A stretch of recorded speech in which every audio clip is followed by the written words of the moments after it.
voltamos aos estúdios, a gente interrompe mais uma vez, são 10 minutos de pausa. Continua ainda o voto hoje do Luiz Fux e ele acabou de simplesmente livrar o Jair Bolsonaro de todos os crimes que foram imputados contra ele.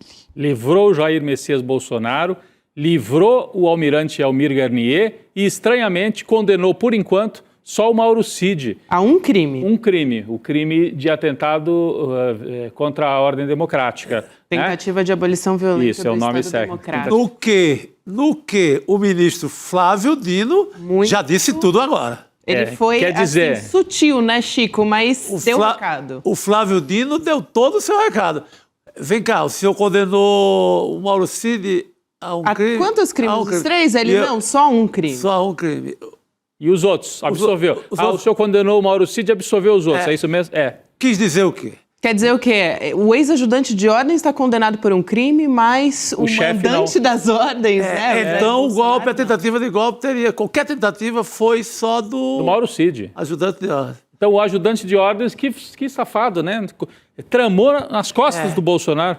No que vou direto para uma crônica, um texto do Celso Rocha de Barros, jornalista, sociólogo, na Folha de São Paulo, há 2 anos atrás, que ele, diante já desse movimento de imputar apenas a Cid, que era havia um movimento no bolsonarismo de imputar apenas a Cid qualquer história de golpe de Estado ou tentativa.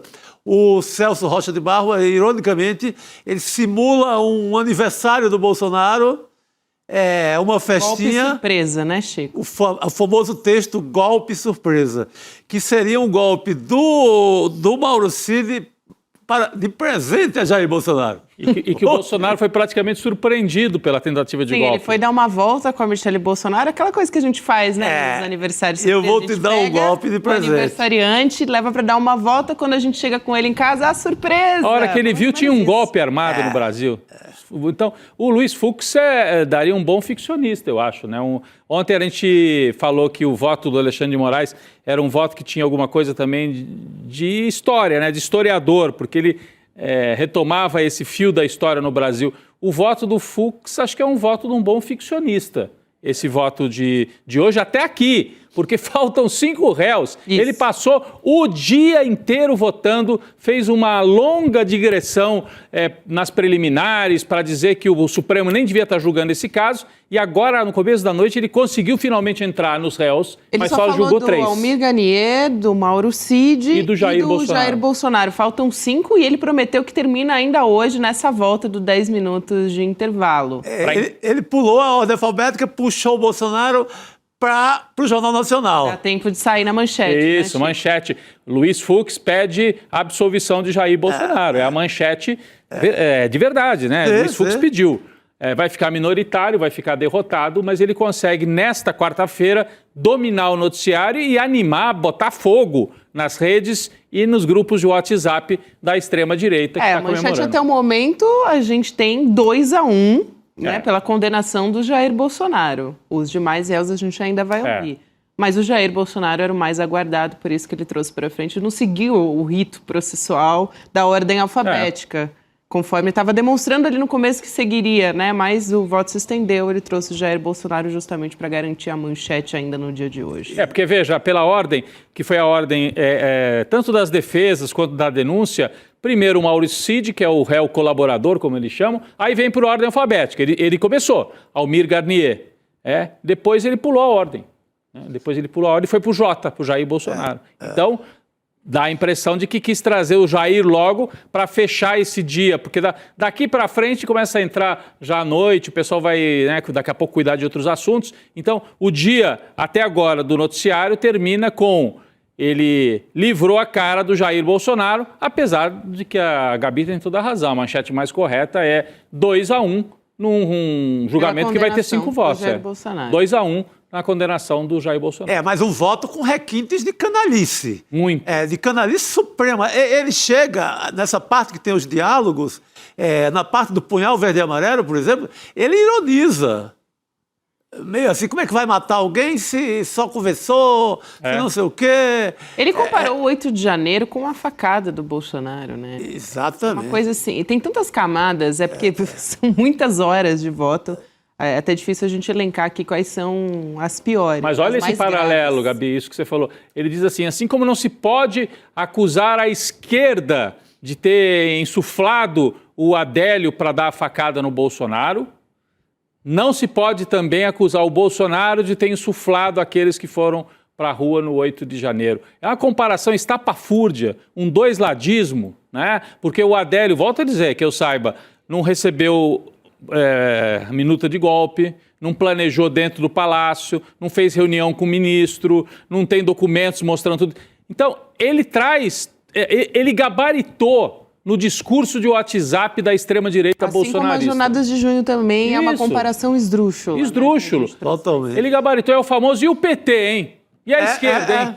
E a esquerda, hein? Vocês não vão dizer nada? É mais ou menos isso. Por isso que é um voto, o Chico falou, é um voto da canalice suprema, né, Chico? O Conrado Hübner, agora há pouco, soltou uma coluna na Folha de São Paulo, dizendo que o Fux, ele não é nem garantista, nem punitivista, ele é um casuísta. Um oportunista, né? A questão é assim, qual é o interesse que ele está querendo dar conta, né? A quem que ele está querendo agradar mais e por quais motivos? É pelas teses jurídicas. Então ele mudou, é uma história única de alguém que deu uma reviravolta completa no seu estilo de julgamento, justamente na hora de julgar a tentativa de golpe, em que, repito, né? O gabinete dos ministros foi invadido, as cadeiras jogadas na rua, as togas arrebentadas, o prédio arrebentado. E ele tratou disso como se fosse uma coisa banal. Foi, assim, realmente um voto, a gente entende, tecnicamente, ele fez toda a defesa, é o espaço que está garantido lá para os ministros. Mas, primeiro, falar o dobro do tempo do relator do caso. Não é que ele ocupou o mesmo espaço, que já seria bastante. O dobro do tempo. E não acabou, Chico. Não acabou. A impressão que dá é que ele quer ganhar pelo cansaço. A gente tem aqui as descrições dos colegas que estão lá dentro assistindo, nossas colegas jornalistas, repórteres do ICL, de que alguns não estavam mais suportando essa fala interminável e de dar volta, e argumentos assim completamente fora do mundo real. A gente viveu... Ou não aconteceu tudo isso que a gente viu em 2022 e 2023, Gabi? Foi esse voto, que é um voto bastante político, né? É a naturalização completa do golpe. Se naturalizou completamente. Não, está liberado. Daqui por diante está completamente liberado. Mas eu volto ao Flávio Dino, esse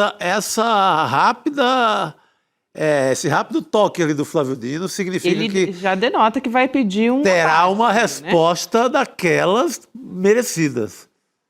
Porque não pode sobrar pro segura-mala do Bolsonaro e não sobrar para ele, gente. O Chico Pinheiro acabou de me escrever aqui, o nosso Chico Pinheiro, dizendo o culpado é o mordomo. É mais ou menos isso. O culpado é literalmente o mordomo, que é o carregador de mala, é o ajudante de ordens. Imputar uma tentativa de golpe, o ajudante de ordens... A gente tem agora o Guga Noblar, lá em Brasília, ouvindo o Celso Villar, advogado do Bolsonaro. Deve estar exultante, vamos ver. Tem julgamento que não terminou. Nós temos que esperar o julgamento dos 2 ministros que faltam. E depois do julgamento é que nós vamos decidir o que nós vamos fazer. Villar não está com medo de perder o emprego depois dessa defesa veemente aí do Fux? O Fux defendeu. Que já estão lançando em alguns lugares, porque é o seguinte, na verdade, o ministro Fux reconheceu a tese e o trabalho da defesa. Todas as teses levantadas foram reconhecidas. Obrigado. Eita, então você só colaborou com a defesa. Você não vai fazer ninguém ser demitido, Fux. Foi isso que disse. Bela intervenção do Guga. Olha, ele continua falando, Guga, diga. A defesa do Fux... Não, olha, a defesa do Fux foi a melhor do dia, né? Estão fazendo esse meme agora. Será que os advogados estão com medo de perder o emprego? Vocês viram a resposta do Villar. Ele acha que é maldade isso. Ele diz que o Fux foi em cima das teses da defesa. Eu acho, na verdade, que ele avançou ainda mais. E conseguiu até criar teses esdrúxulas, como comparar o acampamento golpista com os black blocs. Uma das coisas mais sem sentido que eu já ouvi.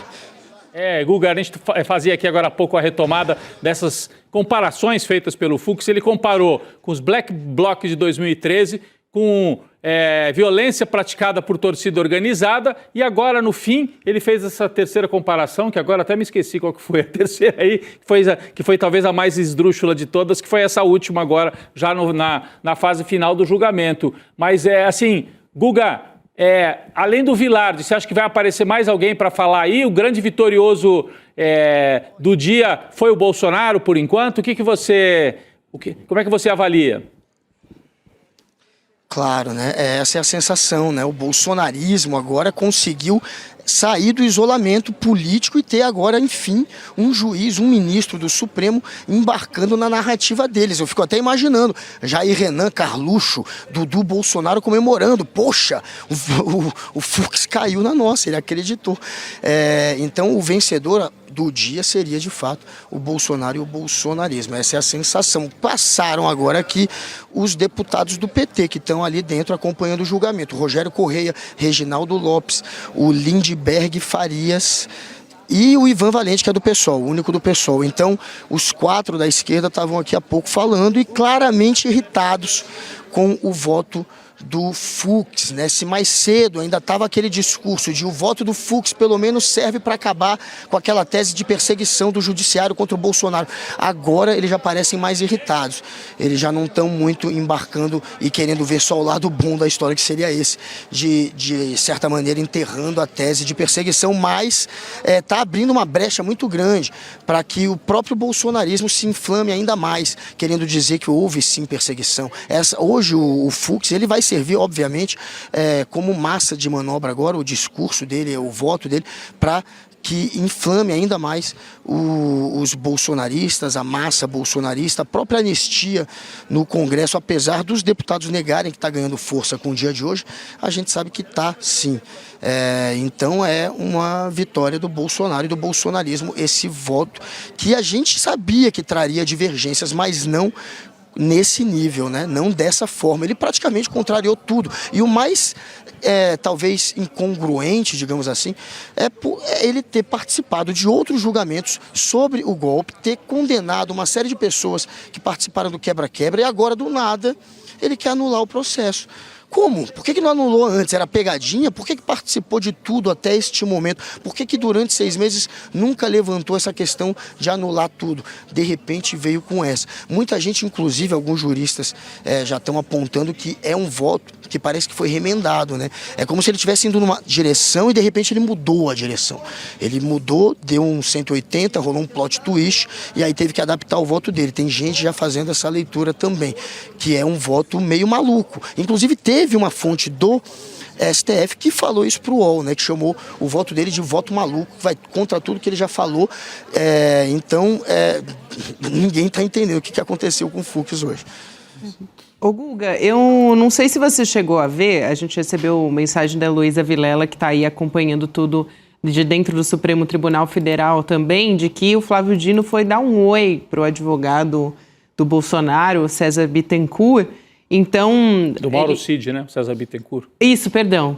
Ao César Bittencourt, do Mauro Cid. Eu estava vendo o Celso Vilardi e fiz a confusão. Agora o Guga Noblar falava agora há pouco com o Vilardi.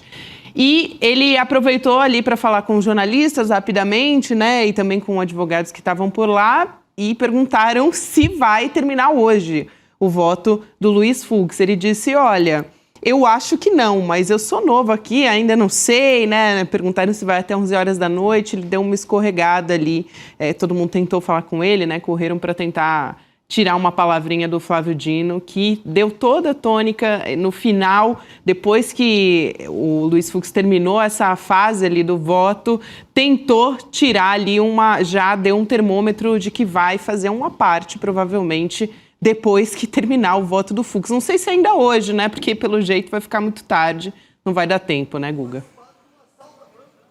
Provavelmente amanhã, mas já tem, sim, essa conversa aqui, de que o próximo a falar vai ser, na verdade, o Alexandre de Moraes, porque o voto do Fux, ele tem um potencial, inclusive, de mudar o convencimento de outros colegas. Você pode mudar o voto antes do encerramento da votação. Então, se você votou, você ainda antes do fim, obviamente, do processo de votação total ali dos 5 ministros, você ainda pode mudar o seu voto. Então, como o Fux fez esse voto longuíssimo aqui, que pode sim convencer alguém ali a ir para uma ou outra direção, o Alexandre de Moraes tem que falar antes de terminar a votação de todos os ministros. Ele tem que falar sim, ele não pode esperar o Cristiano Zanin terminar para falar só na hora de discutir a dosimetria da pena, porque aí todos já terão votado. Ele tem que falar antes, portanto, do final da votação. Mais uma vez, é isso que é aguardado, de fato, que o próximo, depois do Fux, vai ser o Alexandre de Moraes. Mas eu acredito que isso só vai acontecer amanhã.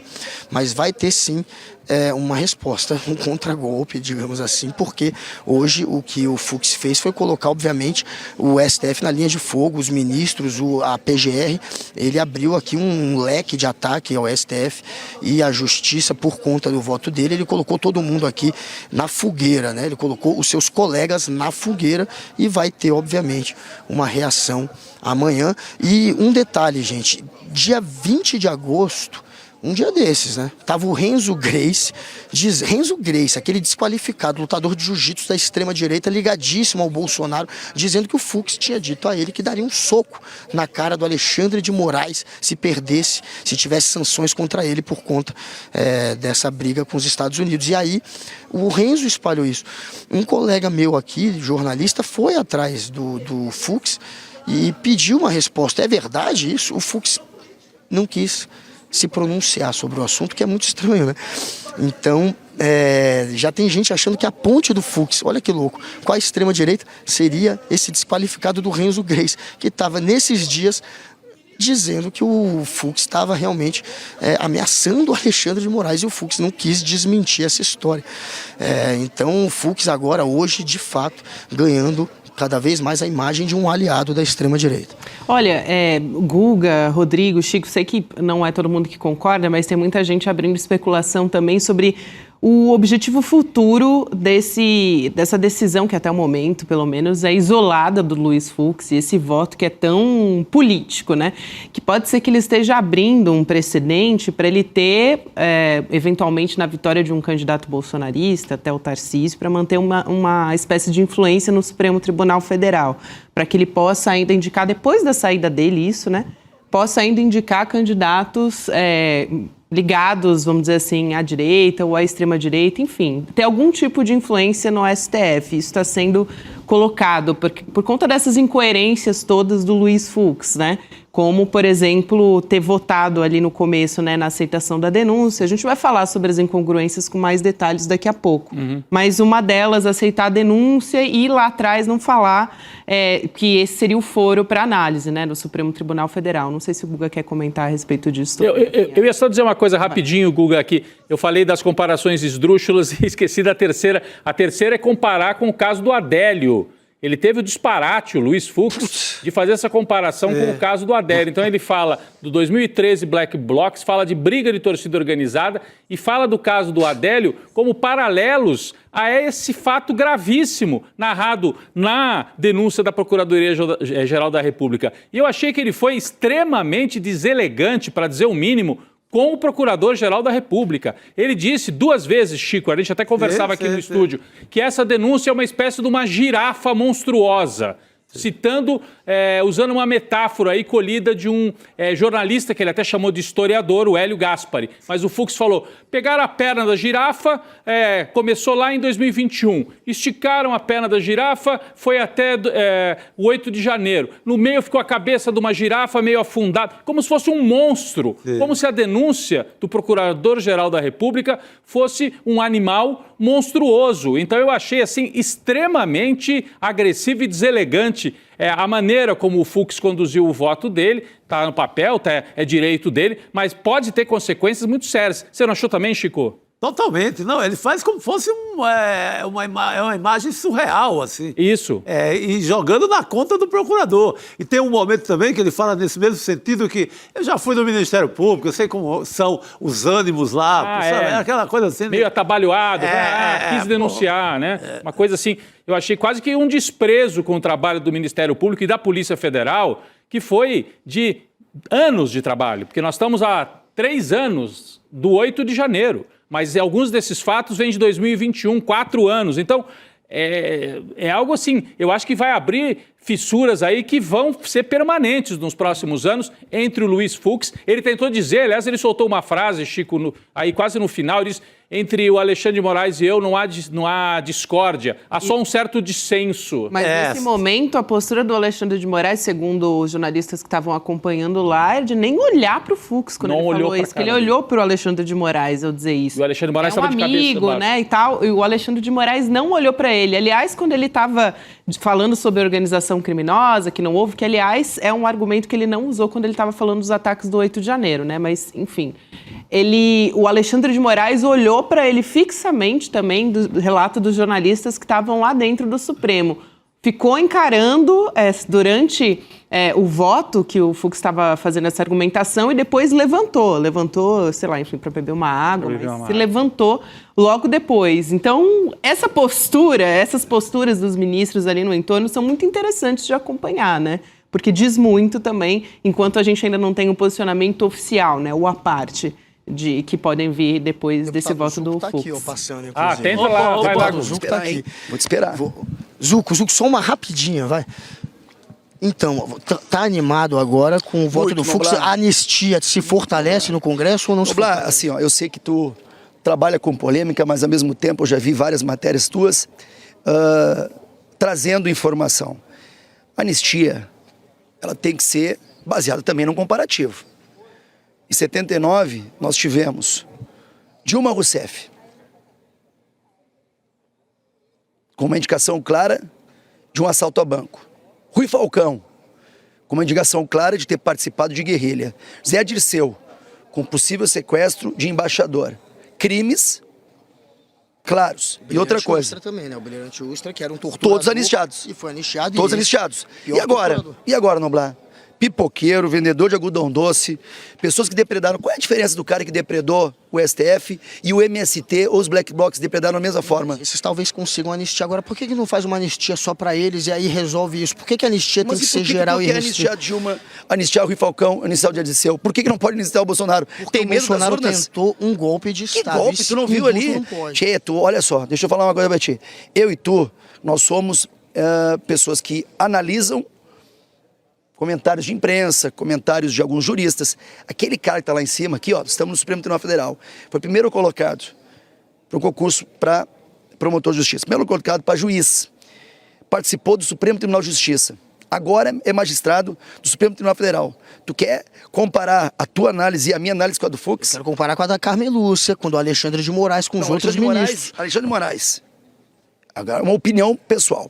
Alexandre de Moraes, Gino e Zanin, para mim, são suspeitos, não poderiam estar ali. Porque os três têm ligação clara com a ideologia contrária do presidente Bolsonaro. Um, comunista, assumido, inclusive já entrou contra o presidente Bolsonaro. O outro, advogado do Lula, recebeu como prêmio a indicação ao Supremo Tribunal. E o outro, cara, que é pior ainda, o cara é vítima e acusador. No linguajar popular, ele é a vítima, o delegado, o promotor, o juiz, não pode. Mas se passar... Isso contamina. Sabe o que seria justo? Então, se eles estão vendo, Noblar, que porventura há um crime, coloca no pleno, coloca com os 11. Colocar no pleno, eu acho que vai perder o Bolsonaro, vai demorar, mas vai no perder, mínimo teria uma coerência. Mendes, não ficou incoerente? Não ficou incoerente, tu não acha? Tu é um cara que analisa. Não ficou incoerente a primeira vez na história um ex-presidente ser julgado por uma turma. Se ele é presidente, coloca no Supremo. Se ele não é presidente, vai lá para a primeira instância. Incoerente porque era uma decisão nova do STF que agora está sim julgando todos esses casos na primeira turma. Dentro de uma e não foi por conveniência, conta dele. Dentro de uma conveniência. Mas, Zuco, olha só, tem Carmen Lúcia, tem Zanin, que você não considera, mas os outros que fazem parte do pleno, Gilmar Mendes, Luiz Barroso, todos esses estão sendo atacados também. Só vale, então, agora o Fux? Não, todos têm que ser escutados. Por isso, vamos pro pleno. Vamos pro pleno. Olha, ó. O Noblar, só pra ganhar tempo. Só para ganhar tempo. O Noblar tá apoiando para ir no pleno, é isso? Olha, tá eu não tenho a menor dúvida que se passar no pleno, todos vão ser contrários, com exceção dos três. Tá todo do mundo, André Marques. como é que tu não tem dúvida se tá todo mundo impressionado com o voto Fux? Hoje só tem um. Vai ser 4-1. 4-1 não dá para entrar com o embargo. Tentou. Noblar tentou, não conseguiu. Zuco, pelo menos, sendo simpático hoje comigo. Mas vocês viram, eles estão animados. Hoje, como a gente falou, a vitória é do bolsonarismo. Eles estão animadinhos. Ô, Guga, assim, eu acho curioso, né, levantar a suspeita em relação ao Alexandre de Moraes, né? Porque daí, não, eles são suspeitos. O Flávio Dino foi indicado pelo Lula, é de esquerda. O Fux foi indicado pela Dilma, que ele acabou de citar. O Fux foi indicado pelo... Não, e comparar a anistia da Dilma e do Rui Falcão com o que aconteceu agora. Agora foi uma organização que partiu de quem estava no poder. Ali era a gente que estava lutando contra uma ditadura. Havia uma ditadura implantada no Brasil. Diferente do que está acontecendo agora, né? Completamente não diferente. É uma ditadura da toga. Então, assim, é um argumento torto. Eles tentam e conseguem convencer muita gente. Mas é um argumento completamente torto, né, Chico? Exatamente. Mas o importante do ânimo do Zucco aí, a alegria, só mostra como esse voto do Fux, ele ressuscita a extrema-direita. Ele devolve a extrema-direita para o jogo, ele anima realmente... Não é, Guga? Ele anima para um voto, para uma possível votação do projeto da anistia. Ele tumultua o processo eleitoral no sentido de... Ele gera uma confusão, ele tira um pouco o Tarcísio de Freitas do jogo de novo, porque alimenta uma candidatura Bolsonaro. Ele atrasa o jogo do Centrão, atrasa o jogo da Faria Lima, atrasa o jogo da direita dita civilizada, porque há uma novidade. É a esperança do Bolsonaro de derrubar as acusações, as condenações até a eleição.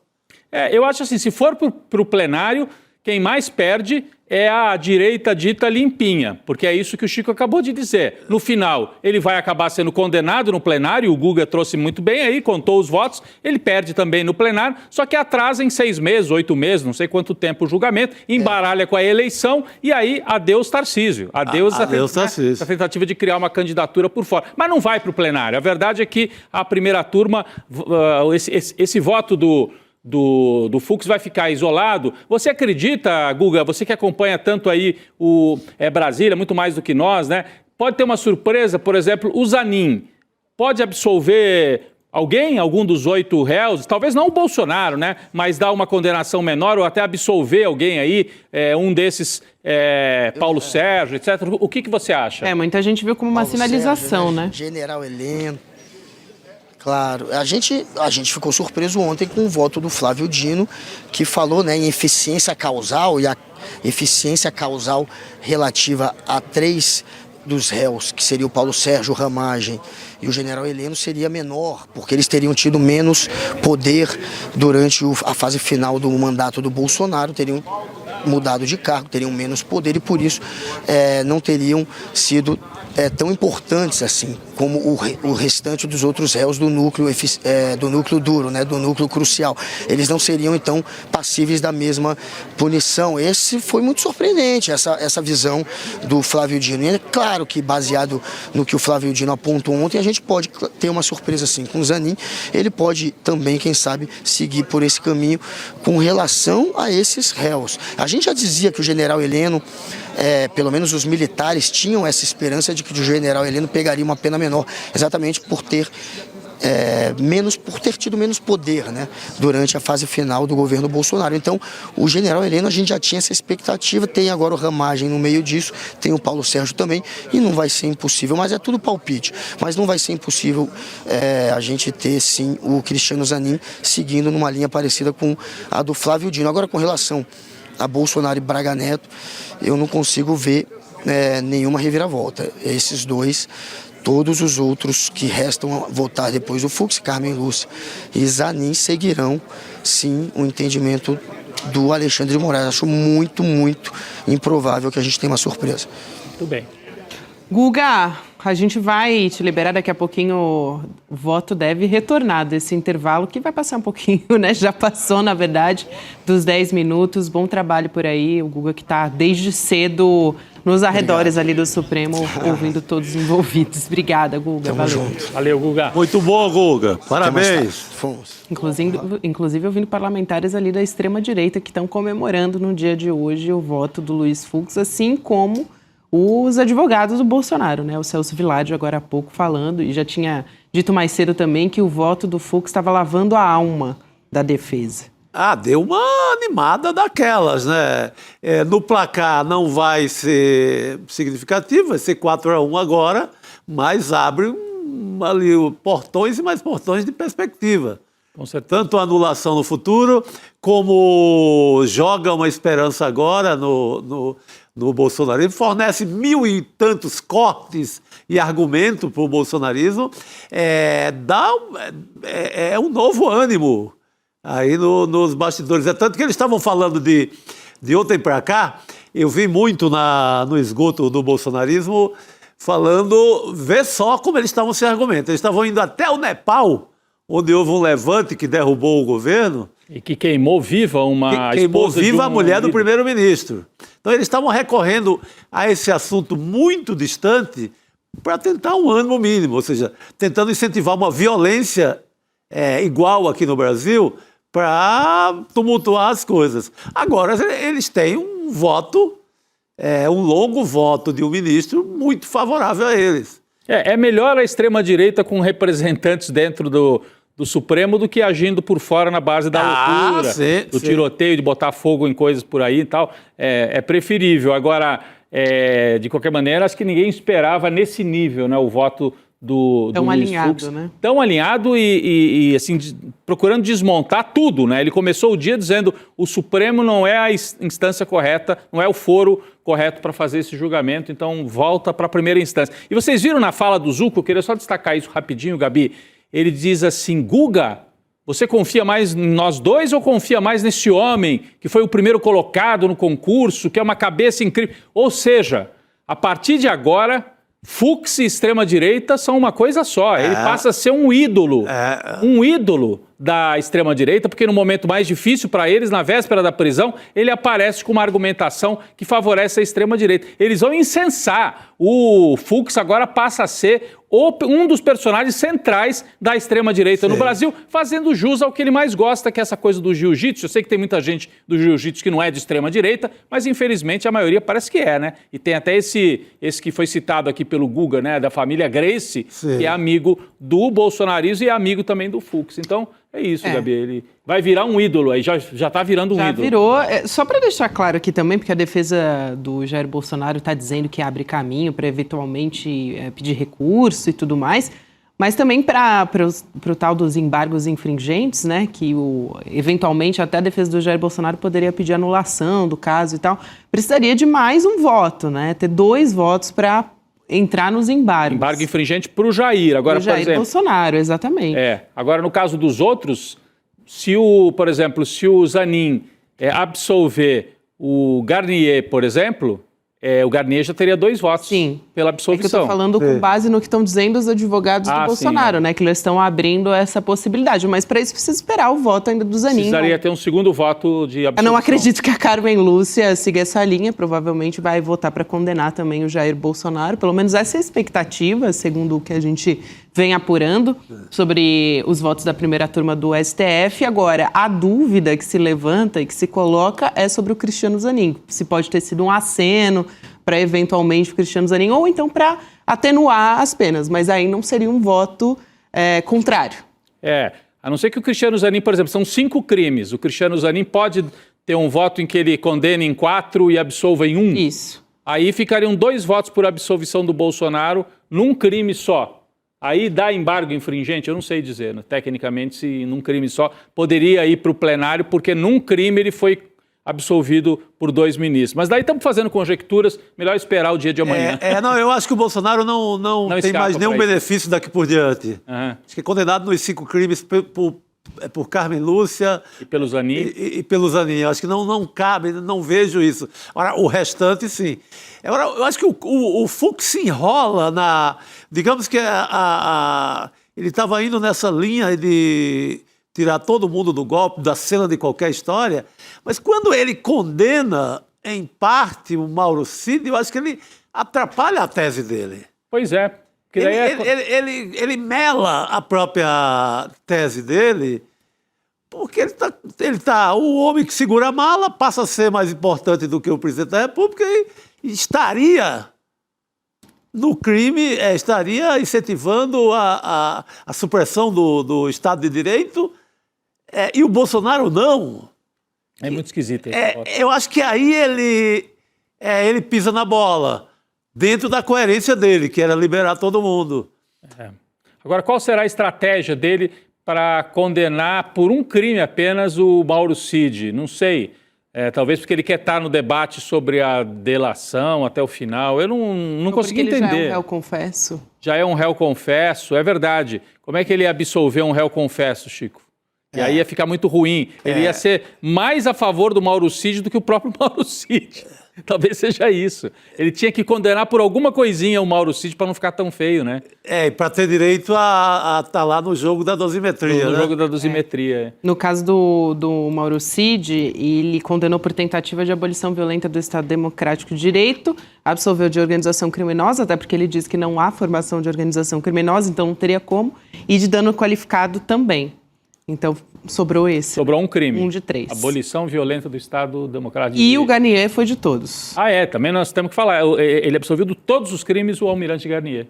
Tentativa de abolição violenta, golpe de Estado e também por dano qualificado e dano a bem tombado. Foi absolvido de todos os crimes. Aí o Bolsonaro também, de todos os crimes, que não tem prova para aceitar as acusações contra o Bolsonaro.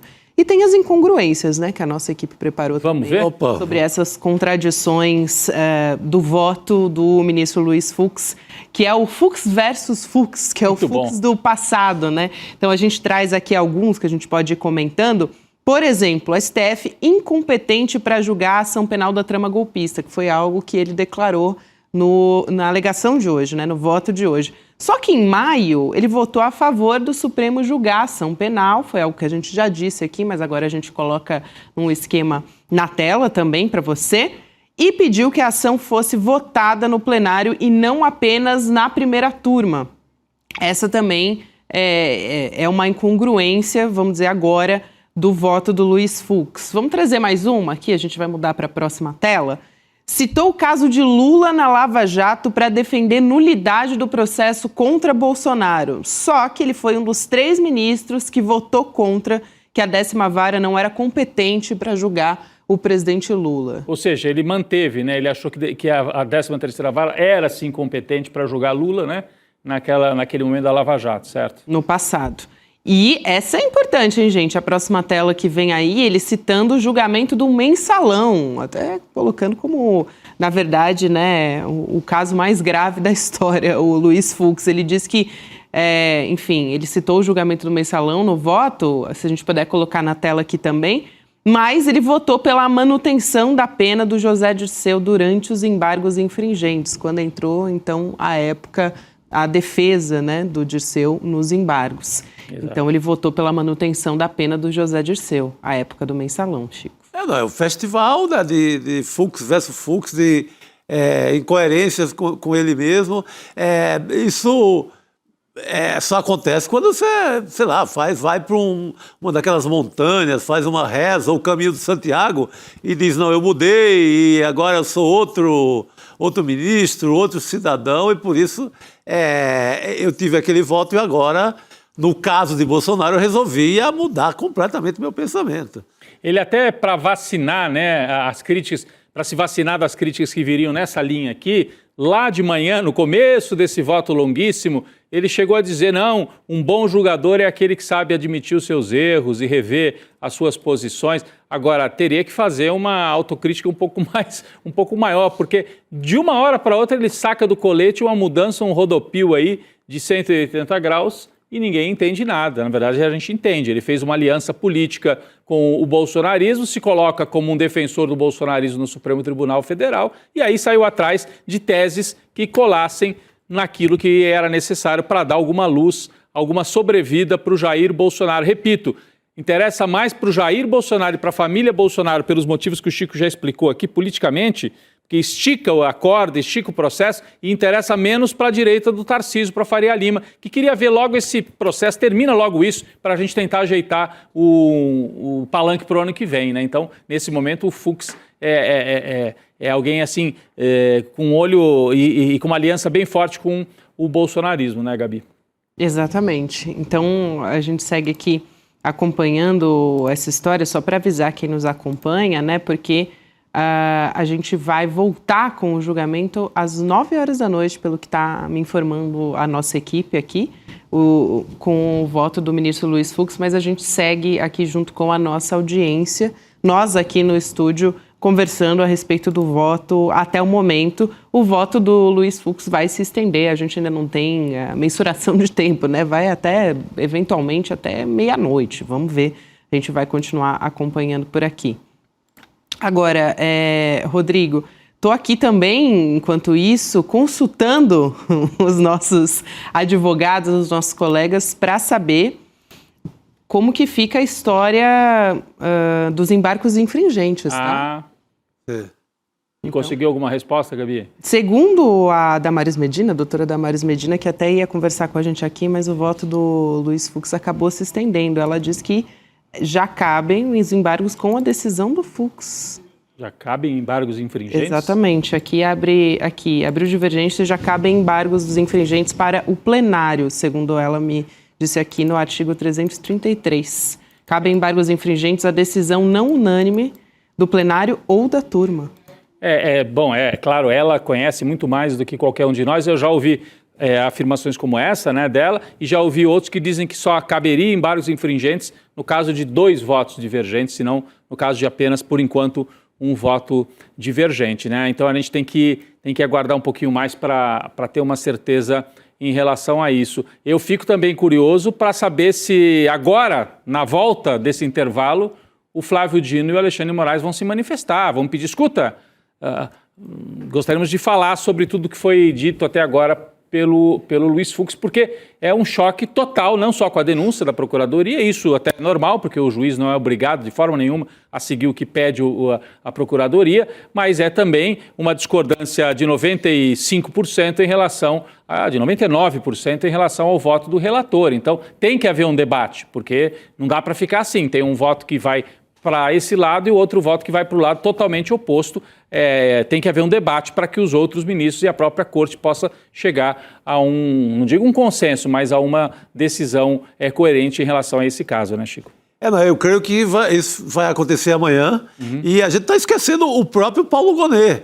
Quem é muito desmoralizado pelo Fux ao longo dessa tarde e noite inteiras é o Paulo Gonet. Sim. Ele chega a fazer chacota. Documento sem data, jogado aqui, feito com caneta Bic. Então foi muito pesado. Foi. O tratamento que ele dá ao material que vem da Polícia Federal e que consta da denúncia do Paulo Gonet é um tom entre o irônico e a chacota. Eu tinha falado daquela frase da girafa que ele usou 2 vezes. Sim. Se fosse uma girafa meio monstruosa, um monstro, né? Um animal monstruoso. Ele faz essa metáfora em relação à denúncia do Paulo Gonet. E eu não tinha visto esse trecho. Ele fala que foi mandado assim, assinado de qualquer jeito. Tá com caneta Bic, assim. Essa não tem nem a foto inteira, tem um papel no meio da foto. Ele começou a entrar numa coisa quase ali de um bolsonarista em rede social. E de desmonte, né, das provas. Tudo que o Alexandre de Moraes faz numa linha histórica e vai incluir nos documentos, ele fez para desvalorizar, para esvaziar a importância dos documentos coletados ao longo de tudo. Isso incluindo áudios, telefonemas, ele menospreza tudo aquilo, desconsidera e coloca quase como fosse uma figura ilustrativa ali que não tem menor significado. Então, acho que cabe ao Paulo Gonet também uma resposta muito dura. É importante ele fazer. Senão deixou esse cara deu um show em cima da minha peça de denúncia, vai ficar por isso mesmo? Eu não sei se o procurador tem direito a falar de novo nessa fase. Eu não sei, Chico, realmente. Acho que não tem, né? Porque se a acusação fala de novo, aí a defesa teria que pedir para falar, né? Não tenho certeza. Não sei se ao final eu creio que ao final ali quando vai só depois da dosimetria, eu acho que tem sei lá, quando é um promotor ali na primeira instância, vejo que tem. Não sei se aplica em julgamentos no Supremo. Realmente desconheço. Mas ele bate muito pesado no Paulo Gonet. Ele fala, por exemplo, uma das teses da acusação, da denúncia, é daquela reunião que aconteceu no condomínio do Braga Neto. E aí ele fala assim, uma reunião num condomínio, aí eles usam essa expressão em Brasília, aqueles prédios com pilotis, né, que são aquelas colunas, não teria nem privacidade para uma reunião golpista, querendo dizer que era quase pueril a acusação de que lá aconteceu uma reunião que, aliás, uma reunião, o Mauro Cid fala dessa reunião, outras testemunhas falam dessa reunião, que ela aconteceu. E ele fala também das duas reuniões de dezembro, de novembro, dezembro, uma com o próprio Bolsonaro e a outra que o Paulo Sérgio, o ministro, convocou com os chefes das 3 armas. Ele dezembro, né? Dezembro de 2022. E ele fala assim, a única coisa que tem aqui são 2 reuniões, como se fossem reuniões assim banais. E ele fala, não tem nenhum ato executório, só 2 reuniões. Acontece que na argumentação do Alexandre de Moraes, as 2 reuniões já são atos executórios do golpe de Estado. E ele fica o tempo todo nesta tese. Veja, não houve nada muito sério. É uma reunião aqui, um pedaço de papel acolá. Ele tenta desmontar assim, né, pontualmente, desgrudando as peças que foram montadas na denúncia pelo Procurador-Geral da República. Ele faz um trabalho que, se fosse um advogado de defesa, eu acharia um trabalho excelente. É claro que não poderia durar 12 horas, como ele fez. Teria que ser só uma hora. Conciso, né? Mas um advogado de defesa podia fazer isso, tentar desmontar isso. O que ele fez foi um trabalho de advogado defendendo o Bolsonaro com 12 horas de espaço para ele, foi muito mais advogado do que a própria defesa do Bolsonaro e dos outros réus. Mas sabe por que ele não fez? Sabe por que o advogado de defesa acaba sendo mais frágil do que ele, de certa forma? Porque o advogado de defesa conversa com o réu, conversa com o Bolsonaro conta alguma coisa, todos os réus contam alguma coisa, e eles veem que é desonesto colocar... O próprio Bolsonaro vai admitir, numa conversa interna, coisas infinitamente piores. E olha... Olha, eu tenho uma informação aqui também da doutora Damares Medina sobre o Paulo Gonet poder pedir a palavra. E ele pode. Quem vai permitir, né, deferir é o presidente. Olha. E ele pode também constar o relator, portanto, o ministro Alexandre de Moraes. O Cristiano Zanin já definiu toda a estrutura do julgamento, e esse é um dos... E, teoricamente, ele pode voltar, então, para falar. Agradecer a doutora Damares Medina por tirar doutora. as nossas dúvidas. Obrigado, doutora Damares. Levantadas aqui quase que ao vivo, né? Ela ia participar com a gente, mas com esse tempo mais curto que nós ficamos aqui, por causa desse voto interminável, ela não pôde, né? A gente não conseguiu nem marcar um horário, era impossível saber que horário que a gente já está aqui voltando. E ela vai poder, claro, depois discutir mais longamente, mais em outras participações aqui com a gente, em né? detalhes junto com a gente. Teremos... pelo o que vimos até agora, seria necessário até mais uma ou 2 sessões para que a gente tivesse todo esse drama posto ali no palco do STF. Exato. De que uma fala do Gonet, o Dino e o relator, assim, com falas de contestações a essa peça do Fux, porque é uma peça muito agressiva. Muito. Ela é irônica, ela satiriza o Alexandre de Moraes, o procurador, o próprio Flávio Dino. Então, ela carece de uma resposta ali densa, uma resposta importante, para não ficar para a opinião pública essa peça de desmonte que faz o Fux. Ela é muito... foge de qualquer história, desmerece muito o trabalho feito pelo Alexandre de Moraes, pela Polícia Federal e pelo Ministério Público Federal. É isso. E, bom, a gente vai ter ainda... Tem muito material aqui para o nosso portal explorar também a nossa programação, e a gente vai voltar com tudo isso. Eu só queria lembrar que a gente vai ter estreia amanhã, que também tem tudo a ver com o julgamento da nossa revista, né? Revista do ICL. A revista do ICL. Então, nessa semana de julgamento, em meio a tudo isso, tem vários artigos que estão saindo que tem a ver com essa decisão histórica dessa semana que está sendo tomada. Então, amanhã, 8 horas da manhã, a gente vai ter o lançamento oficial da revista. A todos que nos acompanham aqui, fica o convite, né, para acompanhar tudo isso, até porque na sequência, às 9 horas da manhã, a gente vai ter a retomada do julgamento. Esperamos que seja o voto da ministra Carmen Lúcia, que o Luiz Fux tem encerrado o voto dele até lá. Não sei até que horas vai hoje, aliás, daqui a pouquinho a gente vai retomar com o voto do ministro Luiz Fux. Então, essa quinta-feira, em ponto, 8 horas da manhã, a gente vai ter o lançamento da nossa revista, viu, Rodrigo? Muito bom. E no domingo tem um documentário também, O Fim de Bolsonaro, como é que a democracia brasileira derrota o golpismo de Jair Bolsonaro, domingo, 8 horas da noite. Já com a inclusão do resultado do julgamento. Porque você tem 4-1, tá valendo mais do que nunca. Vai ter o 4-1. Desdobramento político é outra história. Quando a gente comenta, desdobramento político. Mas o voto da Carmen Lúcia ganha um peso amanhã. Né? Ganha uma importância como nunca. E ela é a decana ali, é a mais antiga, enquanto o Zanin tende a fazer um voto mais discreto, até pelo estilo dele, porque ele é muito novo ali no Supremo, né?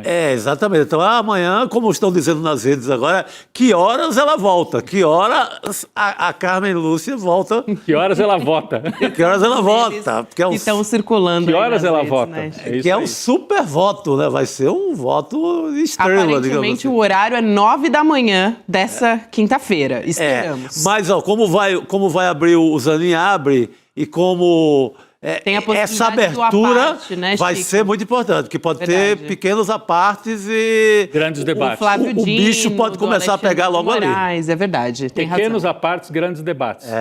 Vamos acompanhar, a gente vai estar de olho e você continua de olho também aqui no nosso julgamento, na nossa transmissão. A gente retorna a partir de agora com a continuação do voto do ministro Luiz Fux. Muito boa noite a todos que nos acompanharam até aqui. As nossas análises estão de volta amanhã cedo também. Fiquem de olho. Valeu. Boa noite. No próximo domingo, dia 14 de setembro, às 8 horas da noite, o ICL vai transmitir gratuitamente o documentário O Fim de Bolsonaro.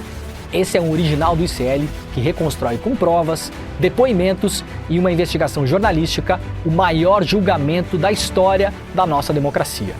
Pela primeira vez, um ex-presidente e a cúpula militar sentam no banco dos réus. E a gente vai mostrar tudo, os bastidores do golpe, a linha do tempo da conspiração e como a democracia brasileira reagiu e resistiu a uma tentativa de golpe. É gratuito, online e com um debate ao vivo logo depois da exibição, com Eduardo Moreira, Juliana Dalpiva, Elô Vilela, Chico Sá e comigo, Leandro Demore. Se você quer entender de fato o que aconteceu, inscreva-se agora. Acesse icl.com.br/estreia e garanta o seu ingresso gratuito.